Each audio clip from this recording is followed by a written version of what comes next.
എൻസൈക്ലോബിങ്സിൻ്റെ പുതിയൊരു വീഡിയോയിലേക്ക് നിങ്ങൾക്ക് ഏവർക്കും സ്വാഗതം. റേഷൻ കാർഡ് ഉടമകൾക്ക് വെളിച്ചെണ്ണ വിലയിലെ വൻ കുറവാണ് വരാൻ പോകുന്നത്. അപ്പോൾ ഇതുമായി ബന്ധപ്പെടുത്തിയുള്ള കൂടുതൽ വിശദാംശങ്ങളാണ് ഈ വീഡിയോയിലൂടെ നിങ്ങളുമായി ഷെയർ ചെയ്യുന്നത്. നമ്മുടെ വീഡിയോസ് ആദ്യമായി കാണുന്ന സുഹൃത്തുക്കളാണെങ്കിൽ ആദ്യമേ തന്നെ ചാനൽ ഒന്ന് സബ്സ്ക്രൈബ് ചെയ്യുക. അപ്പോൾ നമുക്ക് വിശദാംശങ്ങളിലേക്ക് അടക്കാം. വെളിച്ചെണ്ണ വില കുതിച്ചുയരുന്ന സാഹചര്യത്തിൽ BPL കാർഡ് ഉടമകൾക്ക് സബ്സിഡി സഹായം പരിഗണിച്ച് കേരഫെഡ് ഓണക്കാലത്ത് വെളിച്ചെണ്ണ വില കൂടുതൽ ഉയരത്തിൽ എത്തുമെന്നതിനാലാണ് സബ്സിഡി നിരക്കിൽ വെളിച്ചെണ്ണ വിതരണം ചെയ്യുവാനുള്ള ആലോചന ഉണ്ടായിരിക്കുന്നത്. ഇത് സംബന്ധിച്ചുള്ള പ്രപ്പോസൽ സർക്കാരിൻ്റെ അനുമതിക്കായിട്ട് സമർപ്പിക്കുമെന്ന് Kerafed chairman V Chamunni, MD Saju Surendran, vice chairman K Sreedharan എന്നിവർ വാർത്താ സമ്മേളനത്തിൽ അറിയിച്ചിട്ടുണ്ട്. ഇന്ത്യൻ വിപണിയിലെ കൊപ്രയുടെ വിലയിൽ 2025 രണ്ടാം പാദത്തിൽ മുൻ വർഷവുമായി താരതമ്യം ചെയ്യുമ്പോൾ 75% വർധനവാണ് ഉണ്ടായിരിക്കുന്നത്.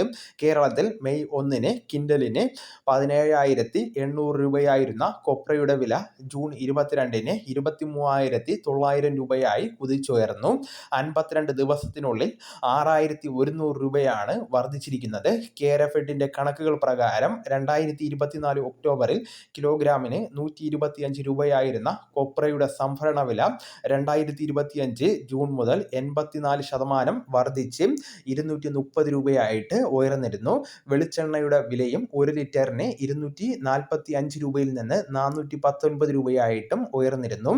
വിലയിൽ കുറവ് 2026 പകുതിയോടുകൂടിയാണ് ഉണ്ടാവുമെന്നാണ് പ്രതീക്ഷിക്കുന്നത്. ആഗോളതലത്തിൽ വെളിച്ചെണ്ണ വിലയിൽ ഏകദേശം 41%, രാജ്യത്ത് 60% വർധനവ് ഉണ്ടായിട്ടുണ്ടെന്നാണ് ലോകബാങ്കിൻ്റെ റിപ്പോർട്ട് പ്രകാരം പുറത്തുവരുന്നത്. 2026 പകുതിയാകുമ്പോൾ നിലവിലെ വിലക്കയറ്റത്തിൽ 2% കുറവുണ്ടാകുമെന്നാണ് കണക്കാക്കുന്നത്.